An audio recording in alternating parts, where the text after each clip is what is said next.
Let's go to my good friend Jim Pfaff. Jim Pfaff, the president of I think it's called the Conservative Caucus in Washington, D.C. Jim, now we're neighbors, although I'm in God's country today in Fairmont, West Virginia. But Jim, great to have you with us. Glad to be here. Yeah, love West Virginia. I lived my first 6 years of life in Charleston, West Virginia, and did a lot of work there. My friend Chris Warner is Secretary of State. Good place. I love that state. Good peeps. We're trying to get we're trying to set up an Ask the Governor every other week segment with Patrick Morrisey. That'll go national. We're trying to do that start that on Friday. So I still haven't heard back, but we're trying to get that set up, Jim Pfaff. But Jim, we got a lot going on today, so I'm just gonna open it up to you. You're chairman of the Conservative Caucus there. Number one, we got a CR going. I'm in favor of it because I don't want to shut the government down without a plan and try to get onto this budget. What say Jim Pfaff? Well, so there are some things about this. The House Freedom Caucus put out a nice statement on it, and totally understand the arguments. It does stop earmarking, which is a very unique thing in these continuing resolutions. They typically are loaded with little pork bellies that people ask for, that's written back behind the scenes. The other thing is it is going to set spending to give the administration and DOGE in particular some time to put some rescissions in place. I know my friend Russ Vought, who's running OMB, is going to do a great job of drawing back a lot of money. Now, I get a lot of heat because I used to be Thomas Massie's chief of staff, and Thomas wants to vote against it. And it's been interesting to watch the outpouring of support he's getting from people who are going to vote for it. Chip Roy, Mike Lee, Rand Paul, some other heroes. And that's been an interesting little, tempest in a teapot on the side of it. But what we are going to be able to get done right now is finally get to a place where we really may make cuts.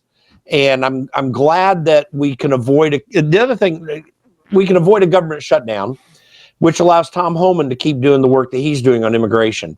And it could hamper what he's doing. Now, that's essential employees, a lot of what's in under his authority as borders are, but there would still be some hiccups in terms of what they're trying to do. So net, it's good because we do need to get to the next step sincerely and quickly. And I am hopeful that we really get follow through. Keep in mind, guys like Thomas Massie and even the House Freedom Caucus, who really came in big to support Donald Trump here, they're always very reticent to do any of this stuff because you get promises of what is going to happen later. I mean, I was experiencing this back in 2010, 11, 12, so forth, when I was working on Capitol Hill with Tim Huelskamp from Kansas. They'd make these promises. We're just, or we need to get the majority, all these kind of things. And it was always bullcrap. So there's some hope actually with Trump in the chair that we will get some good things done moving forward later in the year. So would you vote for it or not? It would be a challenge. I have to tell you, it'd be a challenge because I hate the problems that are there. But, I think I'm with the House Freedom Caucus on this. I think that this is going to help us move forward to where we need to go. And these guys are putting a lot of faith in Donald Trump, and I think they have good reason to. So, yeah. Okay, so you'd vote for it. I'd vote for it. So most of us are voting for it. And we'll forget Thomas Massie. I'm not a fan. And but I am happy you were his chief of staff, so we can all be friends.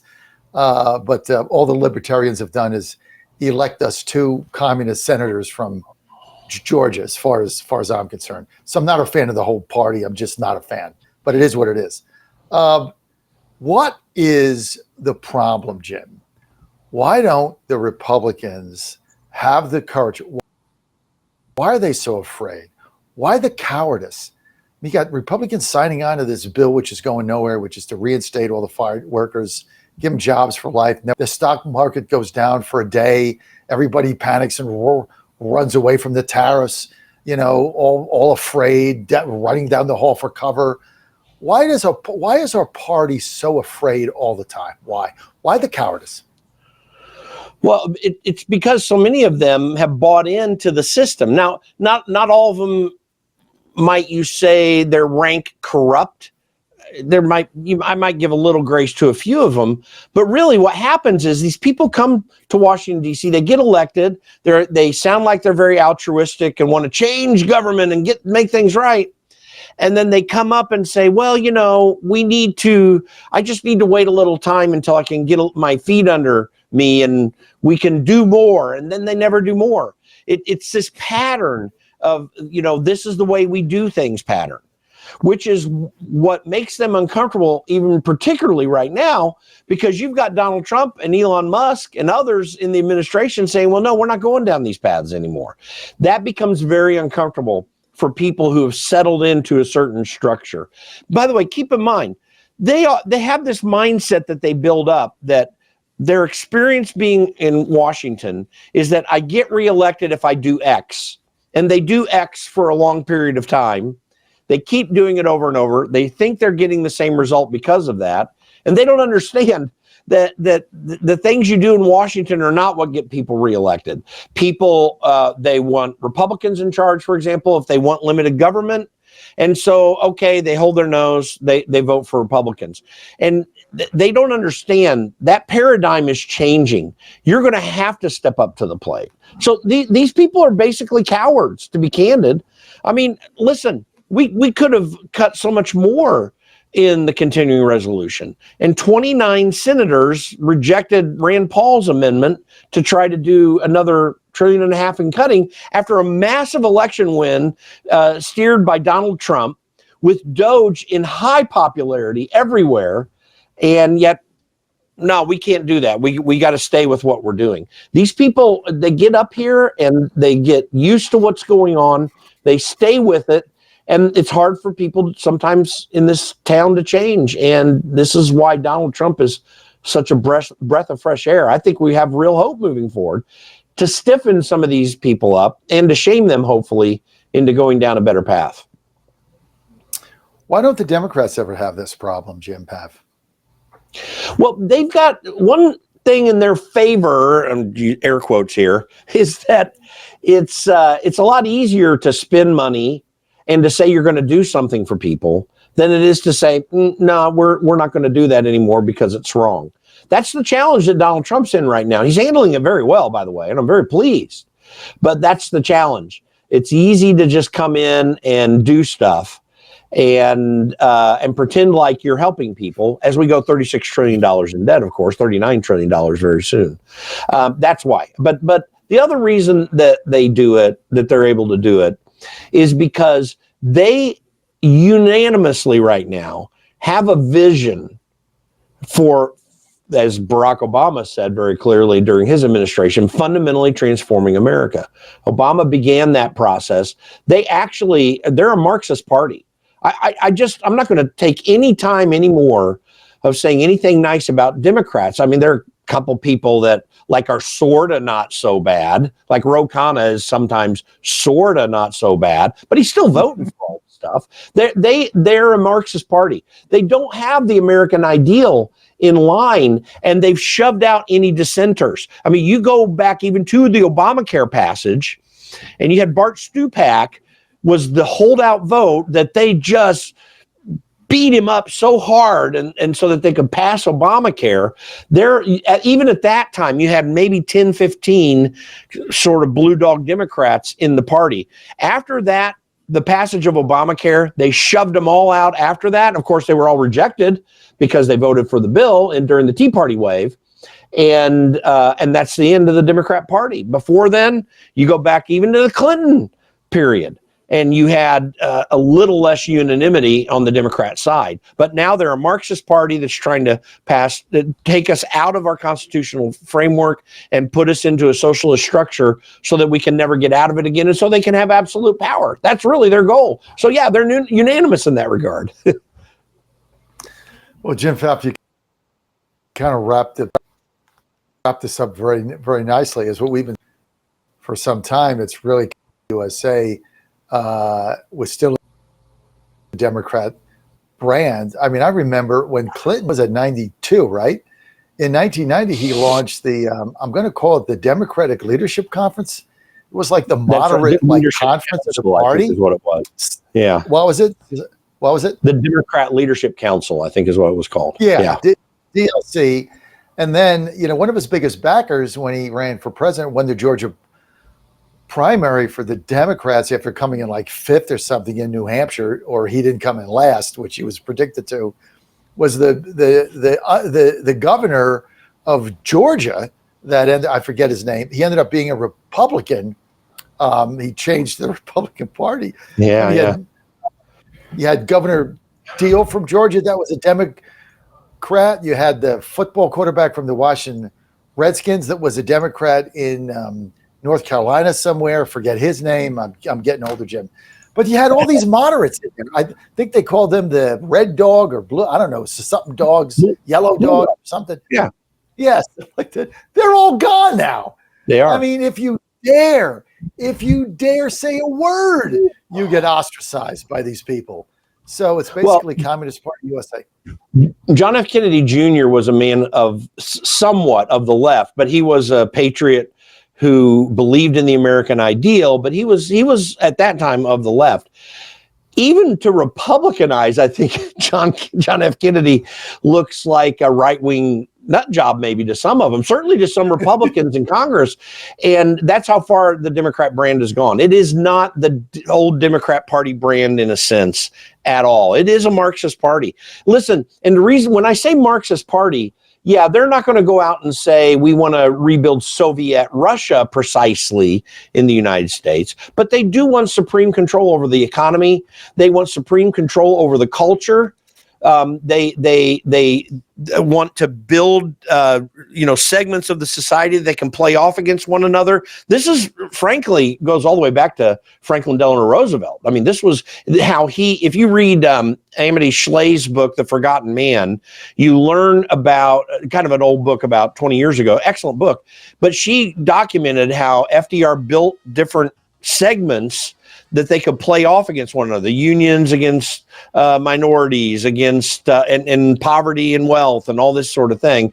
That is an FDR construct that he perfected and the Democrats have continued. But now it's gone into its Marxist phase, which, he was a socialist. Now they get into their Marxist phase where they recognize that you have to have control over the voting systems. You have to have control over the speech. And those were things that the Democrat Party, even after FDR and with LBJ, didn't do. So that's why this is a Marxist party. It may not be or at least initially, as violent as what happened in the Soviet Union, but it is violent to rights. It is violent to rational society. These people are committed to changing society so fully that we wouldn't even recognize the Constitution anymore. Donald Trump has given us an opportunity to stop that progress if we take advantage of it right now. And that's why this argument over the continuing resolution and some spending bills moving forward is so important, because it's one way to extract this leftist dogmatic use of our tax dollars to keep that party going. There would be no Democrat Party as it exists right now if USAID, for example, what we learned there, if that kind of money wasn't going into so-called NGOs.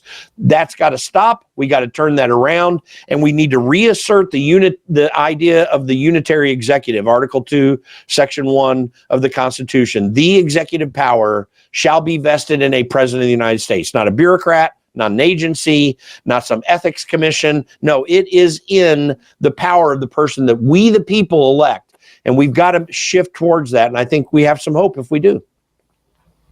Jim Pfaff, truer words have never been said. Jim, you are on a roll today, man. I got to have to keep getting you at the 9 o'clock hour. I think 7's too early for you. You're all fired up. And but truer words have never been said. You look at this money, and without this left-wing money flowing to these NGOs, I'm going to quote you, there would be no Democratic Party. It wouldn't exist. That's why they're going crazy when this funnel got stopped and they turned the spigot off. There's no party, right? Unbelievable. Yeah, but you're right. I mean, it's the one thing that look at Tom. Go ahead. Yeah. No, go ahead. It's the thing that sustains them. They have no sustenance unless they can pull the levers of power for political purposes. It's one thing to pull the levers of power. The executive who we elect as president, does pull levers of power within the executive authority granted in the Constitution. But these people are pulling levers of power everywhere in society. You know, this Stacey Abrams thing that we've been talking about, the $2 billion that was going to go to her organization. Now, she did an MSNBC interview where she's like, well, I mean, you know, people are going to save money on electricity. What? With the Democrat knight in shining armor, so to speak, coming and buying them a new appliance. That's literally what they said they were going to do. Of course, a bunch of money is going to get passed into other things through that organization. But where is it that government money is supposed to be used so that a Democrat operative can say we lowered your energy costs for you? There is nothing other than political use for that.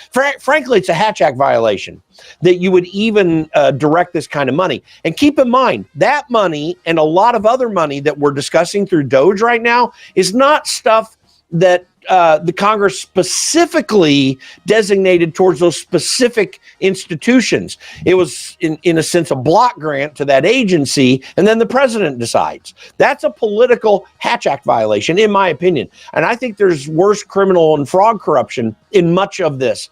And by the way, I'm going to be very impatient if Pam Bondi is not getting some indictments going out there with some of this stuff, because it's really crooked what's going on.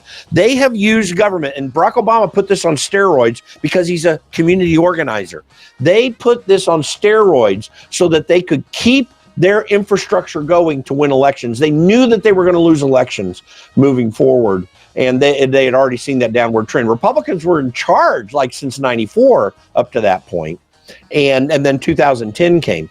This is the game that we're working on right now to restore our country to its natural order under the Constitution. We are not the United States without the Constitution. We have to aggressively move back in that direction. And again, this is our chance. How long are you going to give Pam Bondi, Jim? I don't know yet.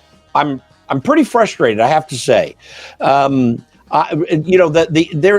Epstein rollout was an obvious error. Like, there was no reason to do that at all. People would have been patient enough for her to have just gotten in and then take a month to do and explain. She explained some of the redactions they want to do well, which is there were young people who were underage, and you got to deal with some of those things. I get that, but there's a whole lot to throw out there. So if that's what you're trying to do, take a little extra time and then put everything out there. She didn't do that. It was a total flub up. It was obvious. So, but my concern is there should be a handful of indictments already. It's obvious what people did. And if you're not moving grand jury now, I mean, goodness. I'll give you a date. Yeah. April 2nd.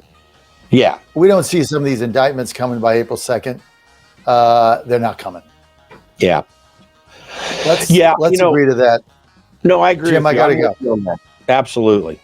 April 2nd. Jim Pfaff fired up today, like Pfaff on steroids. No more 7 o'clock.